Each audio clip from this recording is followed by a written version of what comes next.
మా పాపానికి ప్రాయశ్చిత్తం ఏమిటి? మా ప్రాణాలు ఇచ్చైనా మేం మీ ప్రాణాలు కాపాడటానికి సిద్ధంగా ఉన్నాం. వ్యర్థం వ్యర్థం యువరాజా, వ్యర్థం. మీరు నన్ను చంపి ముగ్గురిని హత్య చేసిన వారయ్యారు. మా మాతాపితలిద్దరూ అంధులు. వాళ్ళకి నేనొక్కడే జీవనాధారం. వాళ్ళు కదలలేరు. నేను మరణించిన తరువాత వాళ్ళు కూడా నిస్సందేహంగా మరణిస్తారు. నేను వారి కోసం జలం తీసుకువెళ్దామని వచ్చాను. ఆ భాగ్యులు ప్రతి క్షణం నిరీక్షిస్తూ దిగులు చెందుతూ ఉంటారు.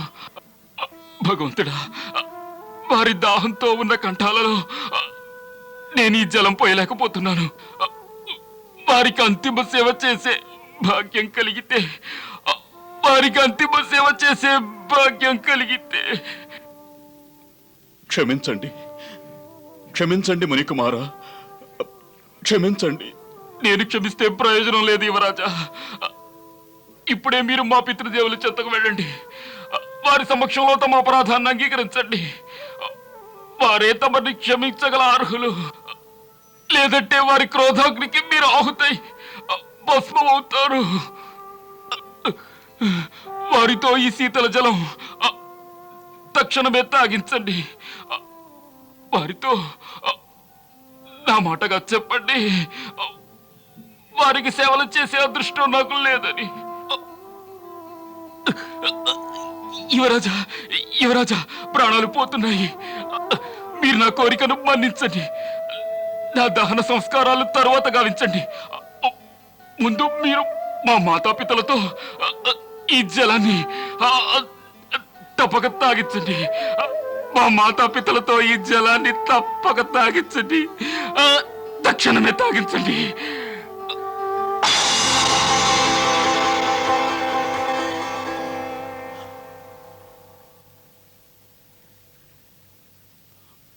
అయ్యో భగవంతుడు, ఎందుకు ఇలా జరిగింది?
శ్రవణుడు ఇంత ఆలస్యం చేశాడే? జలం తీసుకుని వస్తూనే ఉంటాడు.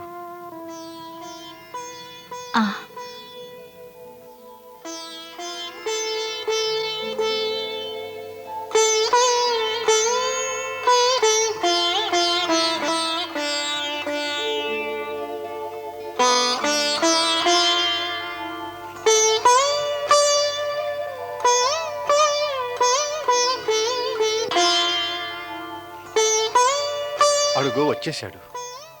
శ్రవణ కుమారా, వచ్చేసావా? పుత్రా, జలం తీసుకురా. నువ్వు రావటం ఆలస్యమైంది. మీ మాత ఎంత దిగులు చెందారో. మీరు ధైర్యంగా ఉండండి, సరయులో స్నానం చేస్తూ ఉంటాడు, అందుకే ఆలస్యమై ఉంటుంది అన్నాను. సంకోచించకు నాయనా, మేమిద్దరము నిన్ను ఏమీ అనము. ఇందులో అసలు తప్పే ఉంది? ఆలస్యమే కదా, అవ్వనీయండి. నువ్వే కదా నిర్బల నిరాధారులైన మా ఇద్దరికి జీవనాధారం. మా అంధత్వానికి దృష్టి నీవే. సత్తువ కోల్పోయిన మా శరీరాలకు ఊత నీవే. రా రా పుత్ర, నీ అమృత హస్తాలతో జలం తాగించు. మా ఆత్మలను శీతలం చెయ్యి. రా పుత్ర, రా. రా. లేదు పుత్రా, ముందుగా మీ పితృదేవులకు తాగించు. ముందుగా మీ పితృదేవులకు తాగించు. ఆ,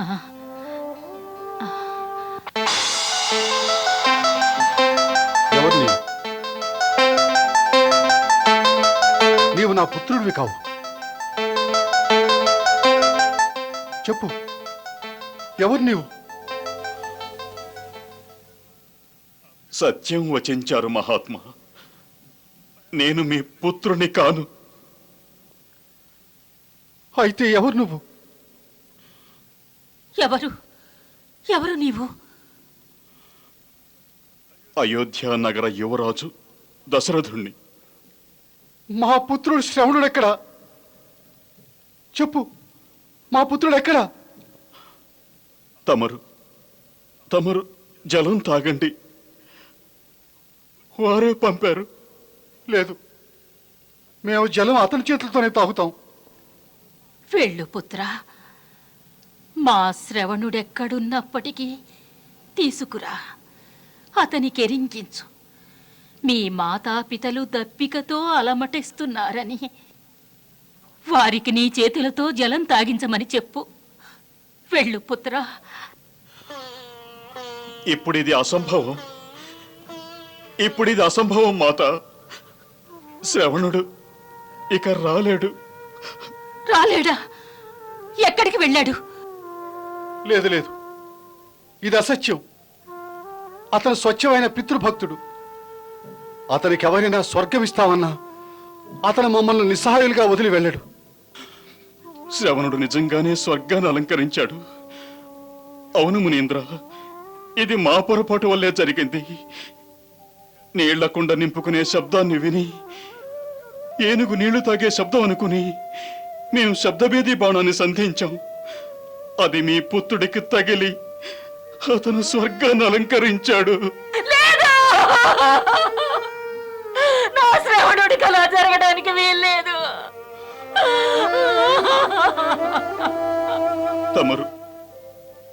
తమరు కొంచెం జలం సేవించండి. ఇది శ్రవణుడి అంతిమ ఇచ్చ. ఓరే హంతకుడా, నువ్వు మాచే జలం తాగిస్తావా?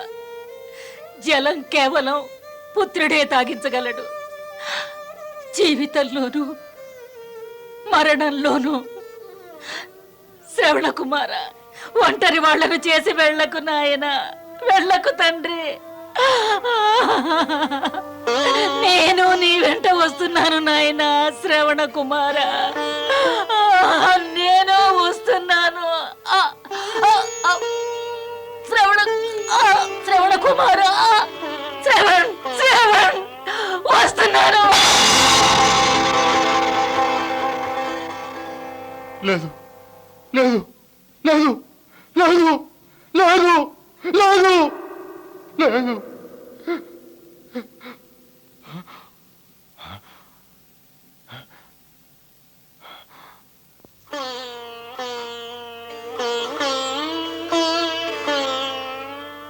నువ్వు మా పుత్రుడి అంతిమ ఇచ్చ నెరవేర్చడానికి కాదు,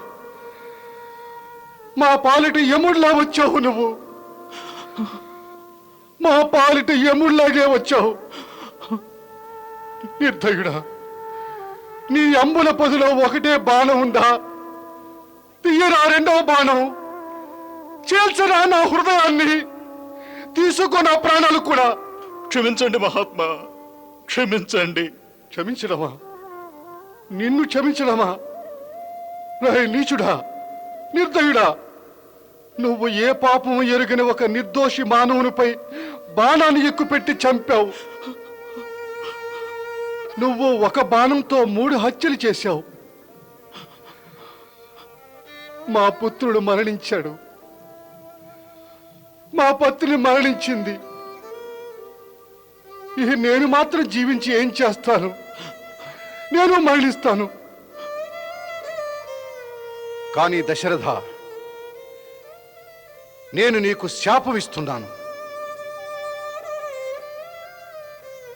పితృవియోగంతో తల్లడిల్లుతున్న ఒక పితృదేవుని ఆత్మ నిన్ను శపిస్తున్నది. ఏ విధంగా పుత్ర వియోగంతో తప్పించి నేను మరణిస్తున్నాను, అలాగే నువ్వు కూడా పుత్రయోగంతో మరణిస్తావు. నా వలె పుత్రయోగంతో తప్పించి మరణిస్తావు. నా వలె పుత్రయోగంతో తప్పించి మరణిస్తావు. తప్పించి మరణిస్తావు. తప్పించి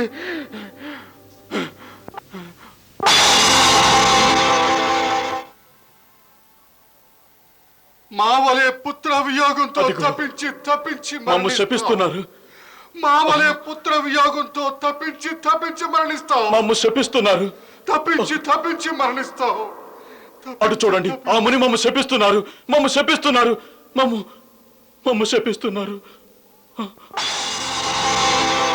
మా వలె పుత్ర వియోగంతో తప్పించి మరణిస్తావు. మా వలె పుత్ర వియోగంతో తప్పించి మరణిస్తావు. మా వలె పుత్ర వియోగంతో తప్పించి మరణిస్తావు. తప్పించి మరణిస్తావు. తప్పించి మరణిస్తావు. ఏ విధంగా పుత్ర వియోగంతో మేము తప్పించి మరణిస్తున్నామో నువ్వు కూడా పుత్ర వియోగంతో మరణిస్తావు. పుత్ర వియోగంతో తప్పించి మరణిస్తావు. పుత్ర వియోగంతో తప్పించి మరణిస్తావు. మా వలె పుత్ర వియోగంతో తప్పించి మరణిస్తావు. తప్పించి మరణిస్తావు. తప్పించి మరణిస్తావు.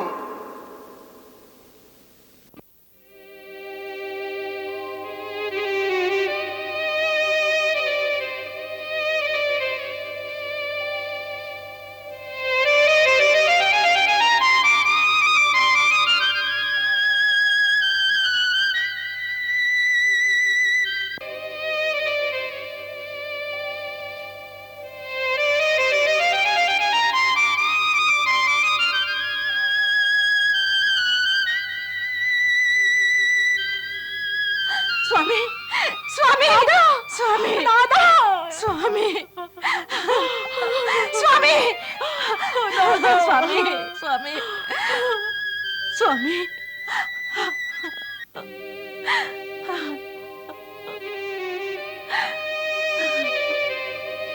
స్వామి ఏదైనా మాట్లాడండి. రామా స్వామి స్వామి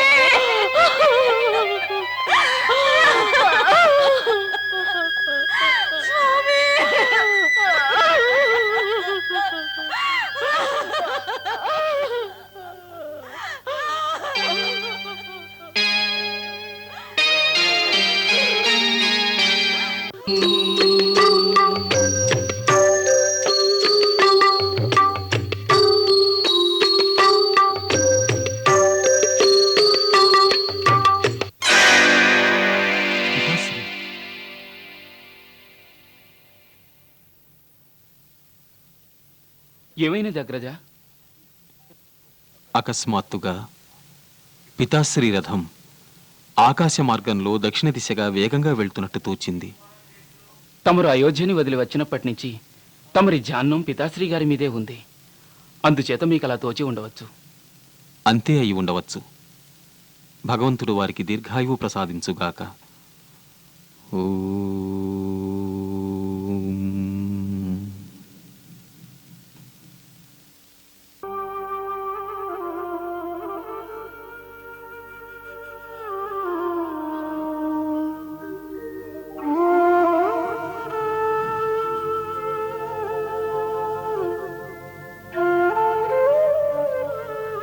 హే సూర్యకుల యశస్వి, జీవితాంతం తమరు ఈ వశిష్ఠుడికి అర్ఘ్యం అర్పించి చరణవందనాలు చేసి సత్కరించారు. మరి నేడు ఈ వశిష్ఠుడు తమరి చరణాలకు శ్రద్ధాంజలి పుష్పాలు సమర్పించ యత్నించాడు. తమరు ఈ జన్మలో సామ్రాట్టుగా సంపూర్ణ ధర్మాలను మహోన్నతంగా నిర్వర్తించారు. తమ ప్రజలను కన్న బిడ్డల్లా భావించి వారి శ్రేయస్సు కోసం ఎన్నో సౌకర్యాలు నిర్వర్తించి రాజులకు మార్గదర్శకులయ్యారు. దేవాసుర సంగ్రామంలో దానవ శక్తులపై విజయం సాధించి దేవతల్ని చకితుల్ని చేసి మనోబలంతో ముందడుగు వేస్తే మానవుడే దేవుడవుతాడని నిరూపించారు. ఈనాడు తమ పూర్వీకులు ఎంతో గర్విస్తూ ఉంటారు. భువిలో తమ సూర్యవంశీయుల కీర్తిని ఉజ్వలంగా ప్రకాశింపచేసి తమ పూర్వీకుల ఖ్యాతిని ద్విగుణీకృతం చేశారు. అందువలన చరిత్రలో తమ నామం కూడా రఘు, ఇక్ష్వాక, భగీరథులతో సమానంగా మహా ఆదర్శంగా ఉదహరిస్తారు. మాతృదేవత మమత ఈ జగత్తులో విఖ్యాతమైనది. కానీ పుత్ర వియోగంతో తమరు ప్రాణాలు త్యజించి భాతృప్రేమకు ఈ జగత్తులో ఒక అనిర్వచనీయమైన ఉదాహరణగా నిలిచిపోయారు. ఈనాటి ఈ అమరగాథ త్రిలోకాలలోనూ యుగ యుగాల వరకు స్మరించుకుంటారు. హే మహాత్మా, మా ప్రణామం స్వీకరించండి.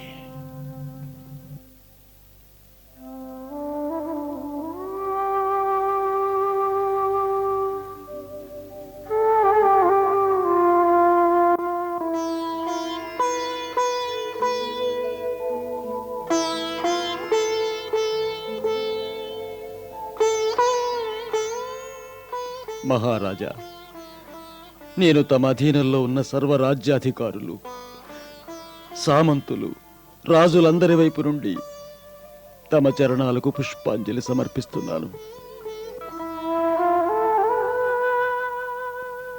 తమ ఆజ్ఞను పరిపాలించడంలో ఎప్పుడైనా ఒక పొరపాటు జరిగితే తమరు ఎంతో ఉదారంగా నన్ను క్షమించారు. తమరి అంతిమ ఆజ్ఞను నేను నిర్వర్తించలేని వాడనైతిని. తమరు నన్ను శిక్షించనూ లేదు, క్షమించనూ లేదు. హే బాల్యసఖ, క్షమించానని ఒక్క మాట చెప్పండి చాలు.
గురుదేవా, ఈ సమయంలో అన్నిటికంటే పెద్ద సమస్య మహారాజు గారి దహన సంస్కారం ఎవరు చేస్తారు?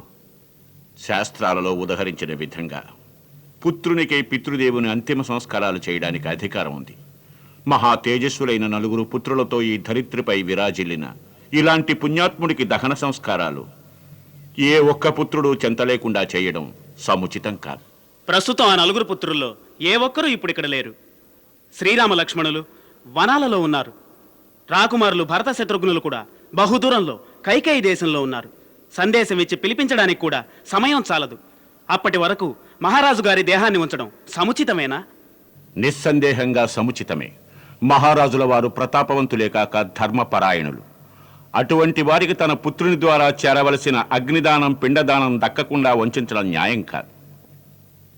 రాజవైద్యుల సలహాలతో వెంటనే మహారాజు గారి దేహాన్ని సుగంధ ఔషధాలు కలిపిన తైల నౌకలో ఉంచండి. దాని వలన మహారాజు గారి దేహం క్షీణించదు. తమ ఆజ్ఞ గురుదేవా. భరత శత్రుఘ్నులను వెనువెంటనే పిలిపించే ఏర్పాట్లు చేయించండి. తమ ఆజ్ఞ మునివర్య. గురుదేవా, ఇక రెండవ సమస్య. భరతుల వారికి రాజ్యాధికారాన్ని అప్పగించే వరకు మన రాజ్యంలో శాసనాధికారులు ఎవరు?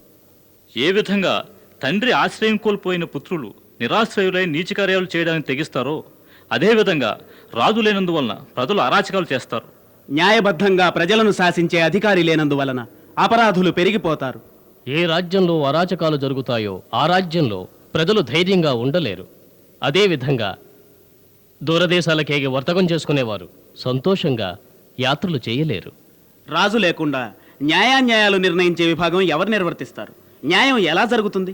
అందువలన వీలైనంత త్వరగా ఎవరో ఒకరికి శాసన విభాగం అప్పజెప్పడం అత్యవసరం. మీ అందరి ఆలోచనలు సముచితమే. ఇప్పటి వరకు అలాంటి అరాచకాలు నెలకొన్న స్థితి కోసల దేశంలో ఎప్పుడూ రాలేదు. ఇంకా మహారాజు దశరథుల వారి శకం సమాప్తం కాలేదు. రఘుకుల కేసరి దశరథుల వారి శాసనంలో ఇలాంటి అవకతవకలు అందరూ ఉండగా ఈ రాజ్యంలో అసలు ఎలా జరుగుతాయి? ఎప్పటి వరకు రాజా దశరథుల వారి దేహం విరాజిల్లుతూ ఉంటుందో అప్పటి వరకు వారి శాసనాలు ఉంటాయి. మహారాజు గారు రాజ్యానికి ఉత్తరాధికారిగా యువరాజు భరతుల వారిని ఎన్నుకున్నారు. భరతుల వారికి సందేశం పంపి వారిని శీఘ్రంగా అయోధ్యకు పిలిపించండి. ఆర్యసుమంత, గురుదేవా, భరతుల వారు వచ్చేంత వరకు సైన్యాధ్యక్షుల వారి సహాయ సహకారాలతో రాజ్య నిర్వహణా భారాన్ని తమరు వహించండి. చిత్తం గురుదేవా. శ్రీధర్, ఆజ్ఞ మునివర్య. తమరు వాయువు కంటే వేగంగా పరిగెత్తే అశ్వాలను తీసుకుని వెంటనే కైకేయి దేశానికి బయలుదేరండి. ఆజ్ఞాబద్ధుడను గురుదేవా. శ్రీధర్, భరతుల వారి చెంతకు వెళ్ళిన తరువాత సామాన్య భావంతో మాట్లాడండి. తమ మొహంలో ఎలాంటి శోకభావం ప్రకటితం చెయ్యకుండా యువరాజు భరతుల వారికి సందేశాన్ని అందించి కులగురువు వశిష్ఠులు యోగక్షేమాలు అడిగారని తెలియచేయండి. తమరిని వెంటనే ఒక అత్యవసర కార్యం కోసం రమ్మన్నారని సెలవేయండి. ఆజ్ఞను అనుసరిస్తాను గురుదేవా. రాముల వారి వనవాసం, మహారాజు గారు స్వర్గస్థులైన విషయం ఎలాంటి స్థితిలోనూ తెలియచేయకూడదు. తమ మాటలలోనూ నడవడికలోనూ ఇక్కడి స్థితిగతులు అణుమాత్రం తెలియకూడదు. తెలిస్తే వారు దుఃఖాన్ని తట్టుకోలేరు. ఆర్యసుమంత, ఆజ్ఞ గురుదేవా. ఏ విధంగా కైకేయి దేశానికి వెళ్లే రాజదూతలు సదా అమూల్య కానుకలు తీసుకువెళ్తూ ఉంటారో ఆ ప్రకారంగానే నేడు కూడా అమూల్య కానుకలు కైకేయి నరేషునికి అందించే ఏర్పాట్లు చేయండి. చిత్తం గురుదేవా. పితాశ్రీ,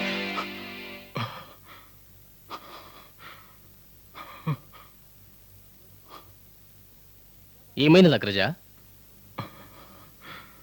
శత్రుఘ్న, వేకోజామైనదా? అయినది అగ్రజ.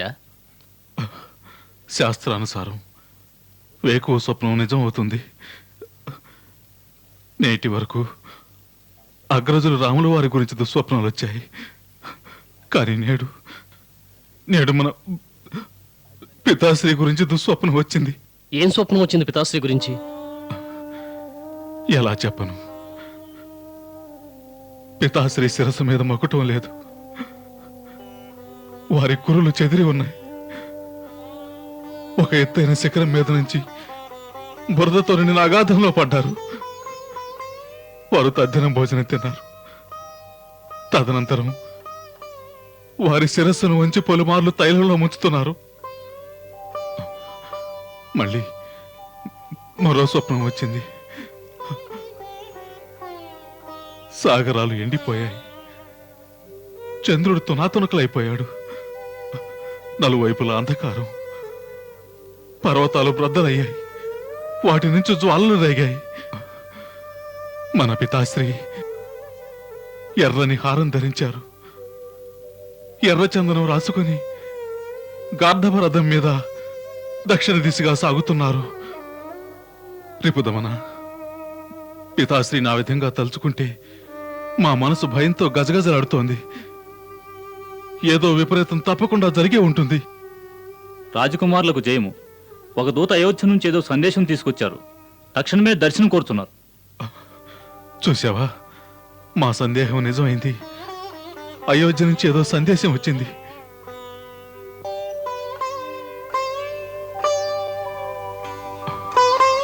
శ్రీధర్, ఏమిటా సందేశం?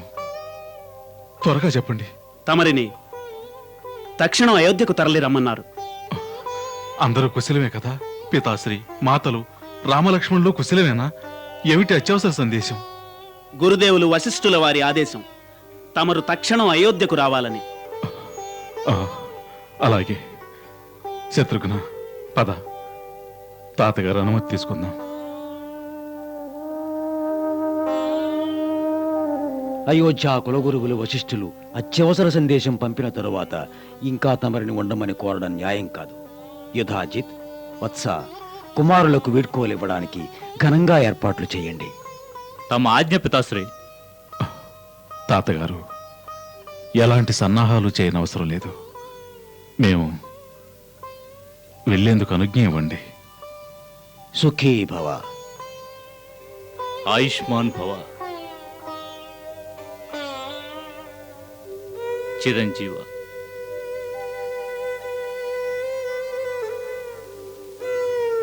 అరుగో భర్తలు వారు వస్తున్నారు. వస్తారని ఆ పాపాత్ముడు మొహం చూస్తేనే పాపం చుట్టుకుంటది. అవును, భలే చెప్పారు బాబు. నిజమే మరి. సరే వస్తున్నారు. ఏంటా ఏదో ఈ మోసం చేశారు. అవును, భలే చెప్పారు.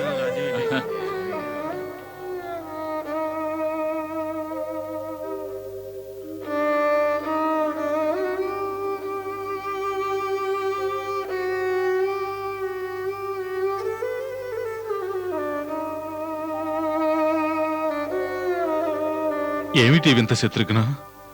నగరవాసులంతా మమ్మ చూసి మొహం తిప్పుకుంటున్నారు. రాజభవనం అంతా వెలవెలబోతోంది. అదే మాకు అర్థం కావడం లేదు అగ్రజ. రా తెలుసుకుందాం.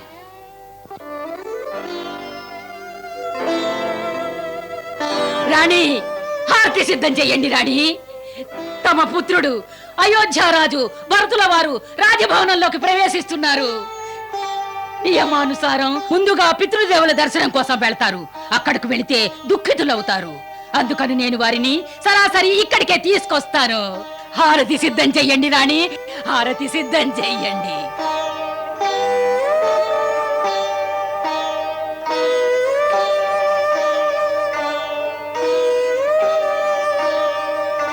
పితాశ్రీ ఏకాంత మందిరంలో లేరు.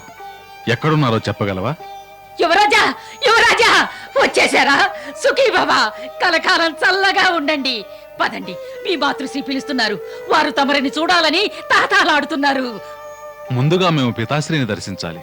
ఎక్కడున్నారు? వారిని ఇప్పుడు చూడడం సాధ్యం కాదు. ఎందుకు సాధ్యం కాదు? నాకు తెలియదు. తమరిని తీసుకొని రమ్మన్నారు. ఒక ముఖ్యమైన విషయం చెప్పాలట. పదండి. మీరు వెళ్ళండి పుత్ర. మీ మాతగారు కూడా తమరిని చూడాలని తాతాలాడుతున్నారు. రండి యువరాజా, రండి. దయచేయండి, దయచేయండి.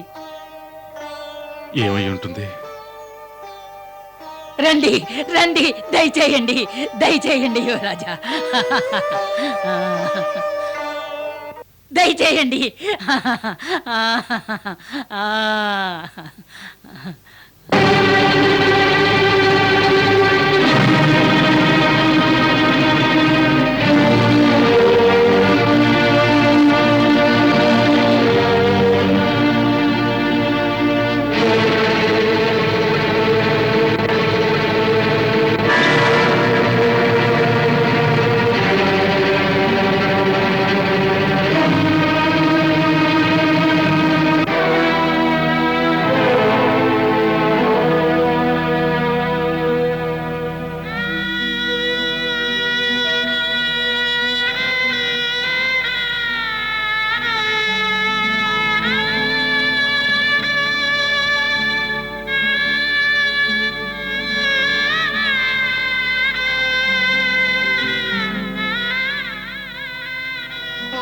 ఏమైనది మాతేశ్వరి? ఎందుకు ధవళ వస్త్రాలు ధరించారు?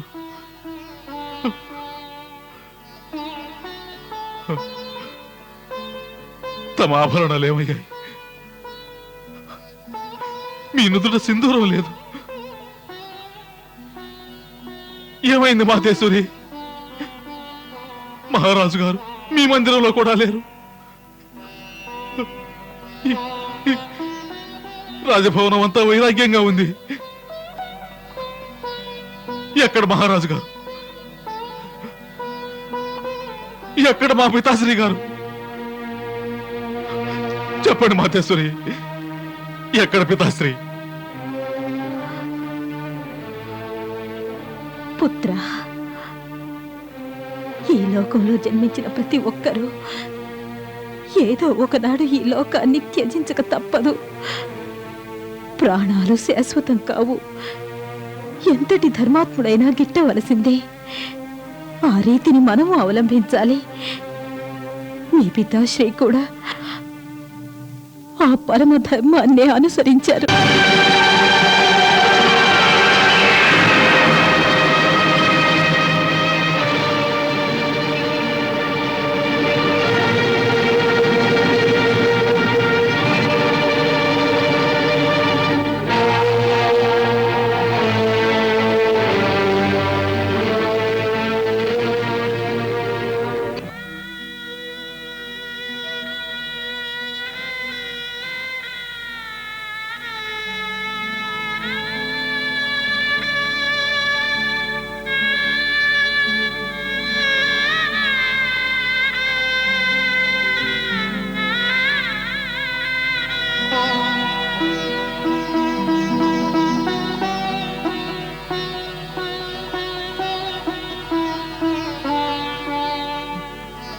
ఇక్కడికి వచ్చే వరకు మా హృదయం కంపించిపోయింది. మా మనసు శంకించిన కీడు, కాంచిన దుస్వప్నాలు అన్నీ నిజమయ్యాయి. జరగకూడదు జరిగింది, జరిగింది మాత.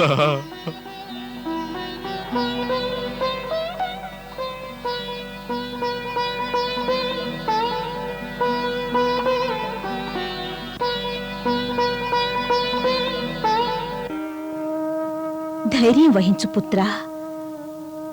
ఇప్పుడు నువ్వు మీ పితాశ్రీ వలె ధీరుడివి, వీర పురుషుడివి. ఈ లోకంలో పుట్టిన ప్రతి ప్రాణి ఏదో ఒకనాడు ఈ తుచ్చ శరీరాన్ని త్యజించవలసినదే. ఇది సర్వసాధారణం. నీలాంటి సత్పురుషుడు సాధారణ విషయం కోసం శోకించడం అవివేకం. మాత, మేము ఎంత దౌర్భాగ్యులం. మాకు పితాశ్రీ అంతిమ దర్శన భాగ్యం కలగలేదు. పితాశ్రీ, మీరైనా మేము వచ్చే వరకు నిరీక్షించి తమ స్వహస్తాలతో మమ్మ అగ్రజుల రాముని వారికి అప్పగించుండొచ్చు కదా. మాత, వారు అంతిమ క్షణాల్లో మమ్మ తలుచుకునే ఉంటారు. ఆ సమయంలో మీరందరూ వారి చెంతనే ఉన్నారు. కేవలం మేము లేవు. మమ్మ తప్పకుండా తలుచుకునే ఉంటారు. చెప్పండి మాత, ప్రాణాలు త్యజించే సమయంలో వారి అంతిమోచనాలేమిటి? చెప్పండి, పితాశ్రీ అంతిమోచనాలేమిటి? వారు అంతిమ సమయంలో రాముణ్ణి తలుచుకున్నారు, రామనామమే ఉచ్చరించారు. ఏమిటి, రామనామం ఉచ్చరించారా? అంటే రాములు వారు కూడా వారి చెంతలేరా? లేడా? కానీ అంత అత్యవసరం ఏమొచ్చింది రాములు వారు కూడా వారి చెంత లేకపోవటానికి?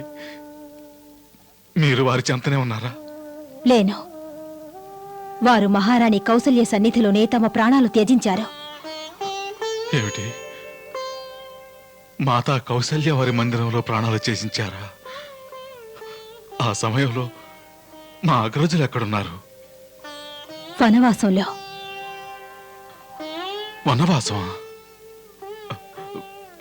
మాత, ఏమిటి మీరనేది? మహారాజులు స్వర్గస్థులు కాకపూర్వం వారికి 14 వత్సరములు వనవాసం విధించారు. వనవాసమా?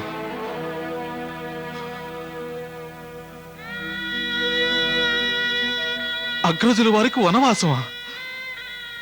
లేదు, అలా జరగటానికి వీల్లేదు. ఆ శిక్షను భయంకర అపరాధులకు విధిస్తారు. మా అగ్రజులు రామచంద్రులు సత్యం, ధర్మం, గౌరవం మూర్తిభవించిన వారు. మరి వారికి ఎందుకు విధించారు ఈ శిక్ష? చెప్పండి మాత, చెప్పండి మాత, వారి నేరం ఏమిటి? ఇందులో ఎవ్వరి నేరమూ లేదు పుత్రా. ఇచ్చిన వాగ్దానం నెరవేర్చారు అంతే. అయితే మీ పితాశ్రీ ఒక సత్య, నిష్ఠ, ధర్మపరాయణుని వలె తమ వాగ్దానాలను నెరవేర్చడం కోసం ప్రాణాలనే త్యాగం చేశారు. వాగ్దానం? ఏమిటా వాగ్దానం? ఎవరికిచ్చారా వాగ్దానం? మాకు.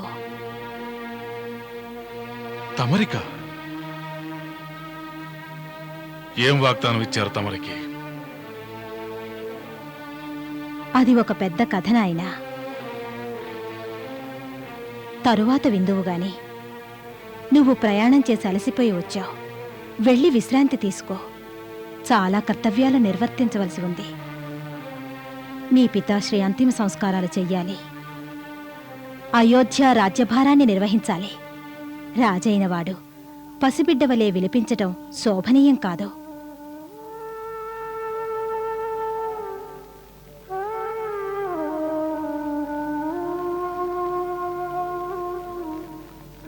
ఇది అశువులు రాల్చే సమయం కాదు.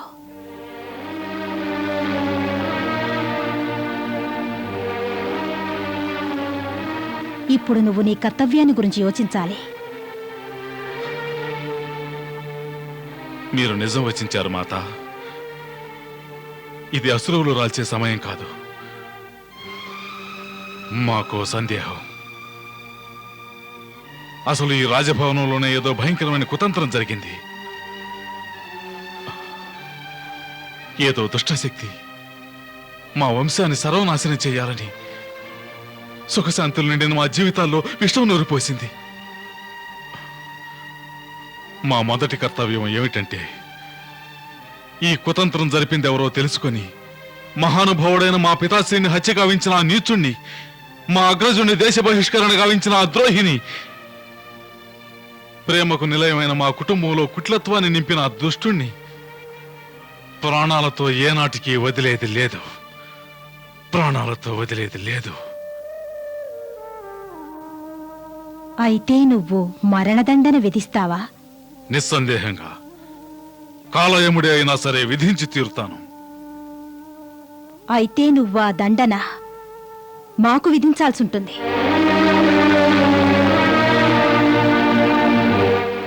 తమకా? అవును, మాకే. ఆ వాగ్దానాలు చేసింది మాకే. మహారాజు గారు మాకు 2 వరాలిచ్చారు. ఆ వరాలు ఎప్పుడు కావాలన్నా కోరుకోవచ్చన్నారు. ఇక నువ్వు తాతగారి వద్దకు వెళ్ళాక కౌసల్య ఇచ్ఛానుసారం మహారాజు గారు రామునికి రాజ్యాభిషేకం చేయాలని నిర్ణయించారు. మహారాణి కౌసల్య అనుకుంది, కైకేయి పుత్రుడు భరతుడు ఇక్కడ లేడు కదా, ఈ అవకాశాన్ని ఉపయోగించుకొని నా పుత్రుడిని రాజును చేస్తే ఏ సమస్య ఉండదని. మేమందుకు అవకాశం ఇవ్వలేదు. మేముండగా నీకింత పెద్ద ద్రోహం జరుగుతూ ఉంటే చూస్తూ ఎలా ఊరుకోగలవు? అందుకు మహారాజు వారి దగ్గర మా 2 వరాలు కోరుకున్నాం. నీకోసం అయోధ్య రాజ్యాన్ని, రాముని కొరకు 14 వత్సరములు వనవాసాన్ని.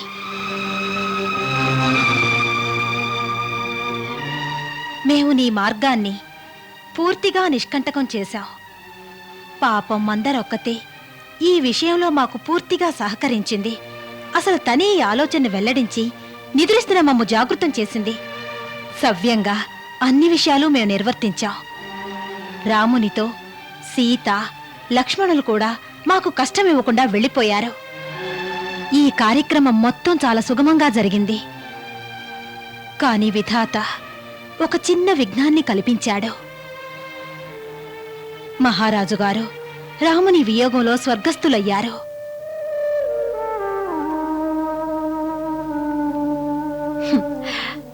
మాకు తెలుసు, పితాశ్రీ మరణం నీకు మహా దుఃఖం కలిగిస్తున్నది. మాకు దుఃఖంగానే ఉన్నది. కానీ మహారాజుగారు తిరిగి రాలేరు కదా. అందుకే నువ్వు వారి వాగ్దానాలు తప్పకుండా నెరవేర్చాలి. వారి ఆజ్ఞానుసారం ఈ సువిశాల సామ్రాజ్యానికి అధిపతివవుతావు. నిష్కంటకమైన ఈ రాజ్యం నీదే. ఇక నువ్వు శోకాన్ని త్యజించి ధైర్యం వహించి వీరకిశోరం వలె సింహాసనాన్ని అధిష్ఠించు.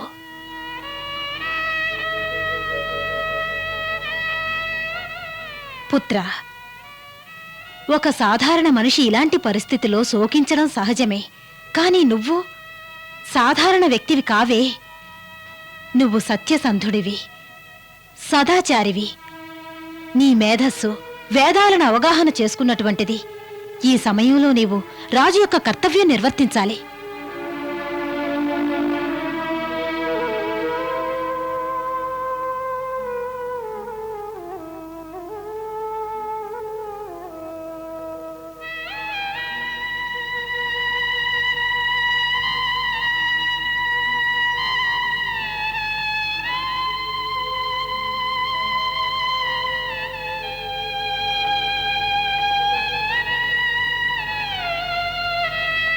మమ్మల్ని ఎందుకలా చూస్తున్నావు?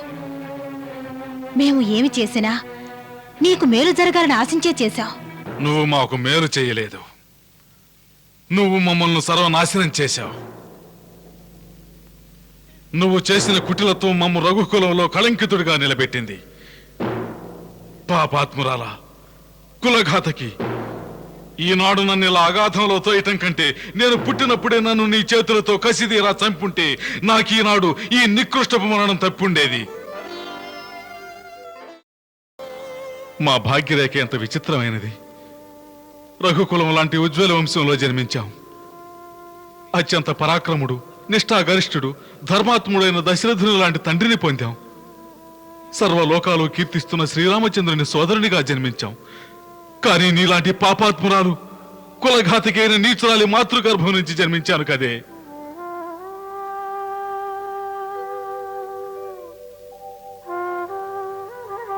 హే విధాత, నాకంటే దౌర్భాగ్యుడు ఈ లోకంలో ఇంకెవరుంటారు? పాపాత్మురాలా, పరమ పవిత్రుడైన శ్రీరాముణ్ణి వనాలకు పంపించమని అడిగిన సమయంలో నీ నాలుక ఎందుకు ముక్కలు ముక్కలు కాలేదే? నీవు మమకారపు ఆవేదనలో నీకు మేలు జరిగిందన్న విషయం తెలుసుకోవడం లేదు. మూర్ఖుడా, వరించి వచ్చిన అదృష్టాన్ని తిరస్కరించుకో. నువ్వు మా అగ్రజుల్ని ఏనాడు వనాలకు పంపించావో ఆనాడే మా అదృష్టం పటాపంచలయ్యింది. ఆ శ్రీరామచంద్రుల వారు నిన్ను కన్న తల్లి కంటే ఎక్కువగా ఆరాధించేవారు. ఆ కౌసల్య మాత నీకు తోడబుట్టిందల్లా ప్రేమను పంచి ఇచ్చింది. వారి ఏకైక పుత్రుణ్ణి వనాలకు పంపిస్తుండగా నీ అంతరాత్మ నిన్ను తృఢీకరించలేదా? నీ హృదయం తునాతున కలవలేదా? ఇలాంటి క్రూర వరాలు అడుగుతుండగా నీ నోట్లో పురుగులు ఎందుకు పడలేదు? నీ నాలుక ఎందుకు తెగలేదు? ఇలాంటి నీచ వచనాలు ఎందుకు పలుకుతున్నావు? నన్నెందుకు అర్థం చేసుకోవడం లేదు? భూమిలో ప్రతి తల్లికి పుత్రుని గొప్పవాణి చేయాలనే ప్రలోభం ఉంటుంది. ప్రలోభం ప్రలోభమే పాపానికి హేతువు. ప్రలోభమే మనిషిని అంధుణ్ణి చేసి పాపపుణ్యాల్లో ఉన్న ఆంతర్యాన్ని తెలియనివ్వకుండా చేస్తుంది. శ్రీరాముణ్ణి మనుషులే కాదు, పశుపక్షాదులు కూడా ప్రేమిస్తాయి. కానీ నువ్వు ఒక పశువు కంటే నీచంగా ప్రవర్తించి వారిని ఇంటి నుంచి వెళ్ళగొట్టావు. నువ్వు స్త్రీవి కావు, మానవత్వం నశించిన రాక్షసివే, రాక్షసి. పుత్రా, మేమేం చేసినా నీ మేలు కోసమే చేశాం. మేము నీ మాతలం పుత్రా, నీ మాతలం. కాదు కాదు, నేటి నుంచి నువ్వు మాకు మాతవు కాదు. మాకు జన్మ జన్మల వరకు నరకంలో ఉండటం అంగీకారమే, కానీ నిన్ను మాత అనటానికి మా మనసు అంగీకరించదు. పుత్రా, ఒకవేళ మా మాటలు ఈ లోకం నుంచి పరలోకం చేరుకుంటే పితాశ్రీ మీరు వినండి. నేడు తమ ఈ అభాగ్యపుత్రుడు తన తల్లి కైకేయిని త్యజించాడు. అలా అనకు. అంతేకాదు పితాశ్రీ, తమరు మమ్మ ఆశీర్వదించండి. తమ ఇచ్ఛానుసారం శ్రీరాముణ్ణి వనాల నుంచి తీసుకువచ్చి అయోధ్య రాజ్య సింహాసనాధీశుణ్ణి చేస్తాం. మహారాణి కైకేయి, ఒకవేళ మీరు స్త్రీ కానట్లయితే మీరు చేసిన దుష్కర్మలకు మా ఈ స్వహస్తాలతో మీ శిరస్సును ఖండించి ఉండేవాళ్ళం. పుత్రా, ప్రతి అణువులోనూ విషాన్ని నింపుకున్న నిన్ను జీవించనివ్వటం కూడా పాపమే. కానీ నిన్ను శిక్షిస్తే ఎక్కడ శ్రీరామచంద్రుల వారు మమ్మల్ని పరిచయిస్తారో అని ఆలోచిస్తున్నాం. కానీ నేటి నుంచి కళంకితమైన నీ మొహం చూడటం కూడా మాకిష్టం లేదు. అలా అనకు. మాకిష్టం లేదు పుత్రా, అలా అనకు. ఎట్టి పరిస్థితుల్లోనూ మా పితాశ్రీ ఒడిలో బాల్యం గడిపిన ఈ మందిరంలో ఇంకెప్పుడు పాదం మోపను. పుత్రా, ఇంకెప్పుడు నే పాదం మోపను. అలా అనకు. ఈనాటితో మన బంధం తెగిపోయింది. పుత్రా, పుత్రా, నా చిట్టి తండ్రి, పుత్రా.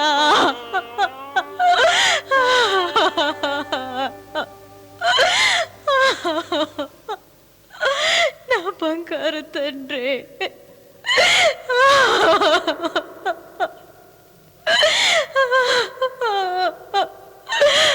మమ్ము క్షమించు తండ్రి, క్షమించు.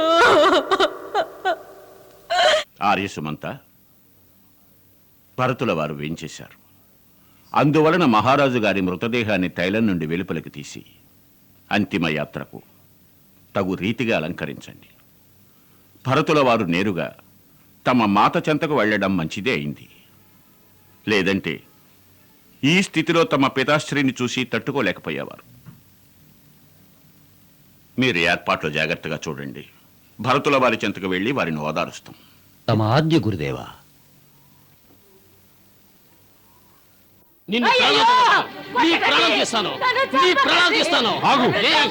ఆగు శత్రుఘ్న. క్షత్రియుడు స్త్రీని దండించడం ధర్మం కాదు. ఆపకండి అగ్రజ, మీకు తెలీదు. ఇదే ఈ అనర్థానికి హేతువు. మేము అన్ని విషయాలు తెలుసుకున్నాం. ఈ రాక్షసి కారణంగానే మన కుటుంబం అన్ని విధాలా సర్వనాశనం అయ్యింది. దీనివల్లే మన పితాశ్రీ మనకు లేకుండా పోయారు. మన అగ్రజులు వనాలకు వెళ్ళవలసి వచ్చింది. మేము దీన్ని వదలం. దీని ప్రాణాలు తీస్తాం. దీని ప్రాణాలు తీస్తాను. మమ్మ ఆపగండి అగ్రజ. ఇది రాక్షసి, ఇది ఆడది కాదు, ఇది రాక్షసి. దీని ఆగు. నువ్వు దీన్ని ఎలా శిక్షిస్తున్నావో మేము కూడా కైకేయిని అలాగే శిక్షించాలనుకున్నాం. మేమేం చేయలేకపోయాం. అలా చేస్తే తరువాత అగ్రజులు శ్రీరామచంద్రులు మా మొహం ఎన్నటికీ చూడరు. ఈ లోకంలో ఎన్ని కష్టాలైనా తట్టుకోగలం, కానీ అగ్రజుల వారి ఆగ్రహాన్ని తట్టుకోలేం. మరి దీన్ని ఇలాగే వదిలేస్తారా? శత్రుఘ్న, శ్రీరామచంద్రులు మన మహారాజు. ఇలాంటి ఘాతకులకు శిక్ష వారే విధిస్తారు. వెళ్ళిపో, వెళ్ళిపో, వెళ్ళిపో ఇక్కడి నుంచి.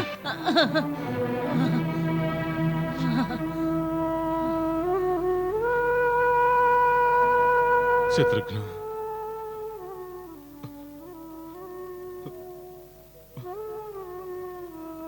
మాత కౌసల్యకు మొహం ఎలా చూపించాలి? వారికి ఎలా నచ్చ చెప్పాలి? మేము నిర్దోషులమని ఎలా నిరూపించాలి?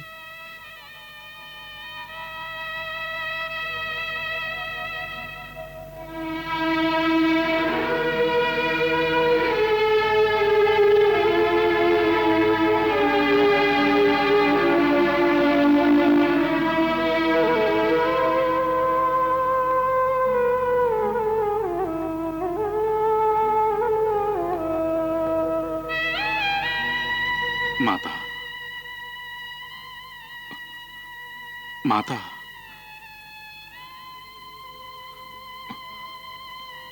మాత, మేము భరతులం.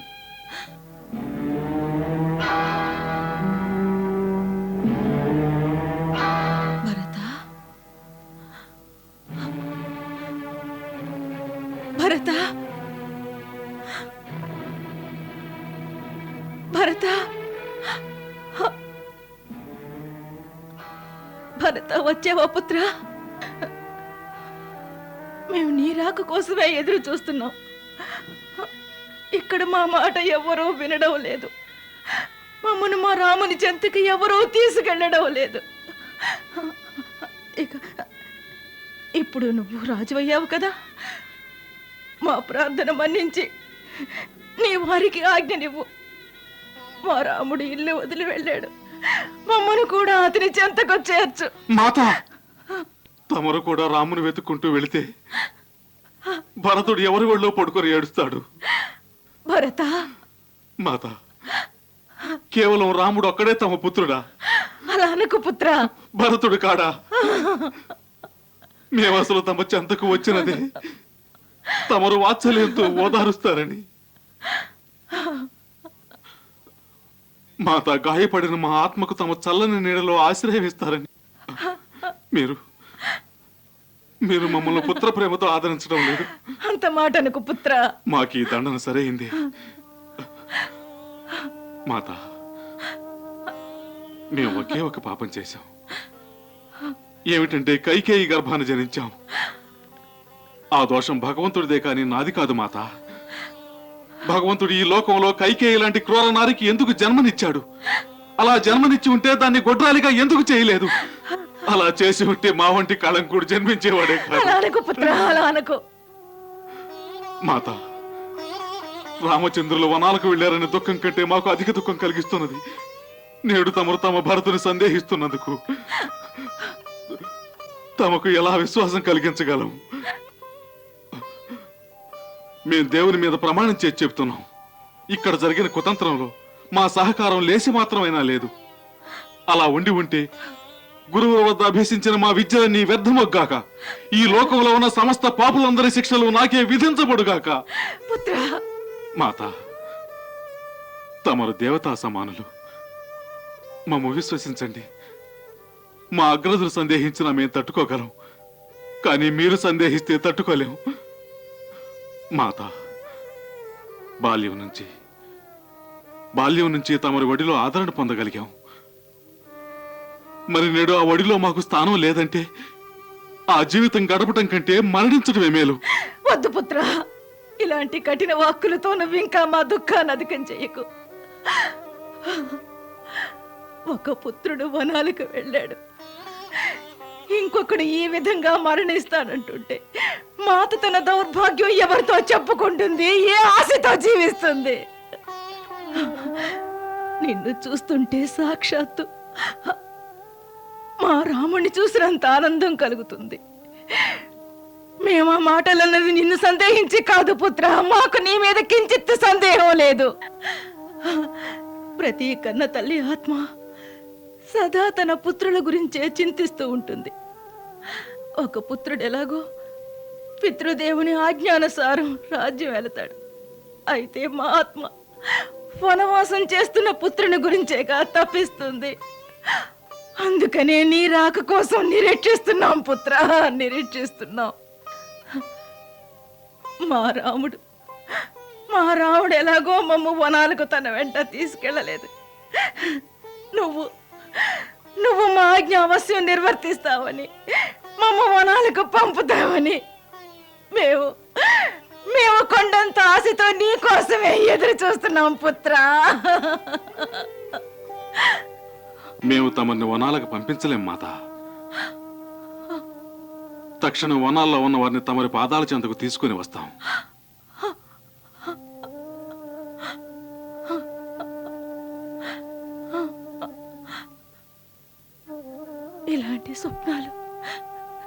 ఇలాంటి స్వప్నాలు మాకు చూపించకు పుత్ర, మాకు చూపించకు. ఈ స్వప్నాన్ని వాస్తవం చేయటమే మా కర్తవ్యం. మాత, మీరు అసలు అగ్రజుల్ని వనాలకు ఎందుకు వెళ్ళనిచ్చారు? మీ అధికారంతో ఎందుకు నిరోధించలేదు? ఎలా నిరోధించను? వాడొక మహాజ్ఞాని వలె మాకు నారీ ధర్మాన్ని ఉపదేశించి తన పితృదేవుల ఆజ్ఞను నిర్వర్తించడం కోసం వెళ్ళాడు.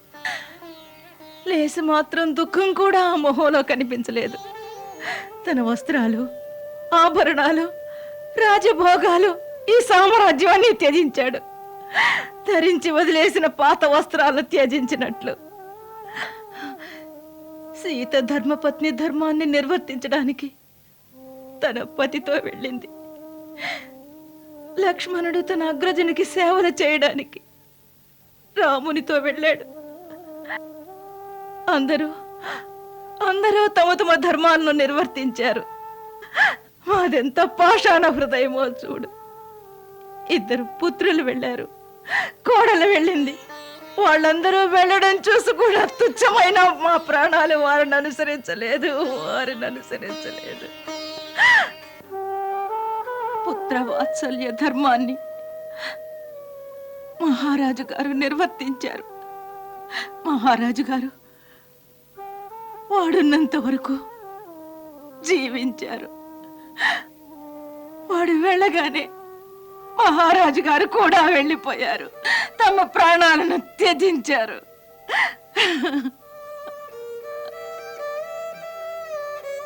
మాత, మేము మహాత్ములైన జనకుల్ని, సోదరుల్ని పొందాం.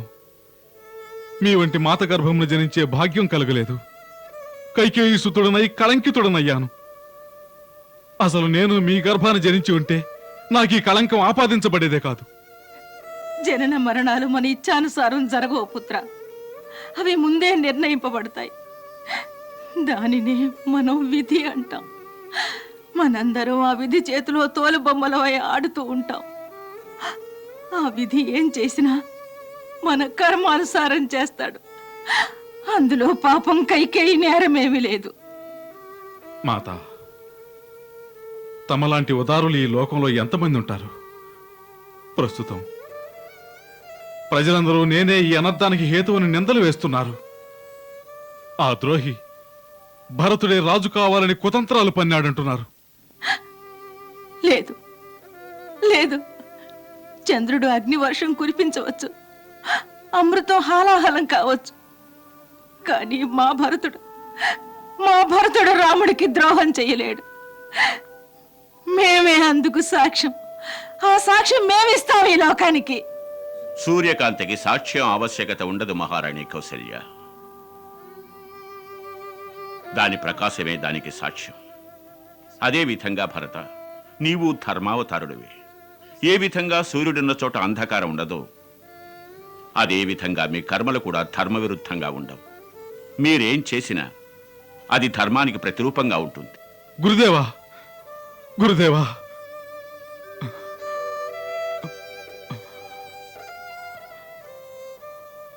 గురుదేవా, మమ్మల్ని రక్షించండి గురుదేవా. గురుదేవా, ఈ విషమ పరిస్థితిలో అధర్మాన్ని అనుసరించి అపవిత్రుడు కాకుండా మమ్మల్ని రక్షించండి. ఈ సమయంలో పితృదేవుల వియోగం, అగ్రజుల వారి ఎడబాటు తట్టుకోలేక మా బుద్ధి స్థాణువైపోయింది. మీరే మాకు మార్గదర్శకులు కండి గురుదేవా. రాకుమార, మీరు వేంచేశారనే వార్త తెలిసి తమకు కర్తవ్యం తెలియజేయాలని వచ్చాం. ఇది శోకించే సమయం కాదు. మహాత్ములైన తమ పితృదేవుల జీవాత్మ ఇంకా నిరీక్షిస్తూనే ఉంటుంది. పుత్రుడు స్వయంగా తండ్రికి అంతిమ సంస్కారాలు చేసే వరకు ఆత్మ మృత శరీర బంధం నుంచి విముక్తి పొందదు. మీకోసమే వారి దేహాన్ని తైల నౌకలో సురక్షితంగా ఉంచాం. మీరు ధైర్యం వహించి పుత్ర ధర్మానుసారం వారి అంతిమ సంస్కారాలు నిర్వర్తించాలి. రండి వత్స, మీ పితృదేవుల అంతిమ దర్శనం చేసుకుని ప్రణామం చేసి అంతిమయాత్రకు సన్నాహాలు చేయండి. రండి.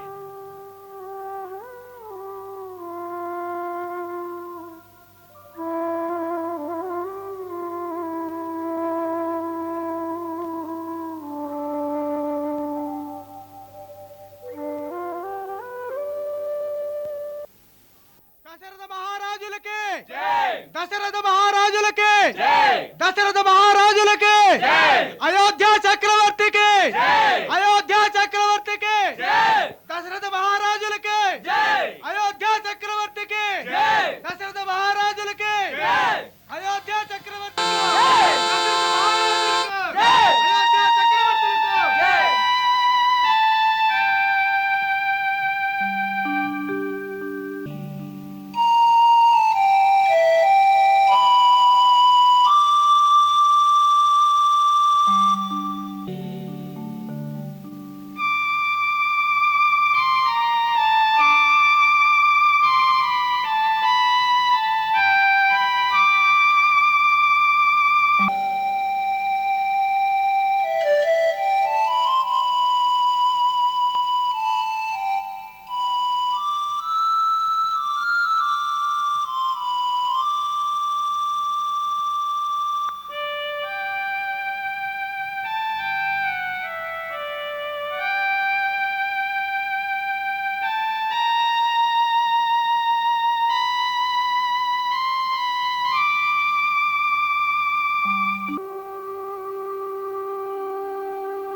భరత, ఈ అస్థికలపై వ్యామోహం ఎందుకు? ఈ అస్థికలు మీ జనకులు కారు. ఆ మహాత్ములు ఇప్పుడు తమ కర్మానుసారం పరలోకంలో ఆసీనులై ఉంటారు. జీవాత్మ కోసం పంచతత్వాలతో సృష్టించబడిన ఈ శరీరం ఎందుకు ప్రసాదింపబడుతుందంటే ఆ ఆత్మ తన జీవితంలో ఈ శరీరం ద్వారా తన కర్తవ్యాన్ని, ధర్మాన్ని నిర్వర్తించాలే కనుక. ప్రాణాలు పోయిన తరువాత ఈ నిర్జీవ శరీరాన్ని పంచతత్వాలైన అగ్ని, వాయువు, ఆకాశం, జలం, ధరణీమాతలకు తిరిగి ఇవ్వబడతాయి. అందువలన ఈ అస్థికలను పవిత్ర సరయూ నదికి సమర్పించండి. మనందరికీ ఇదే విధానం రాకుమారా. నేడు తమరు మీ పితృదేవులకు చేస్తున్నది ఒకనాడు తమ పుత్రుడు తమకు కూడా చేస్తాడు. మోహాన్ని త్యజించండి. మీరు నిర్వర్తించవలసిన కర్తవ్యం మీకోసం నిరీక్షిస్తున్నది.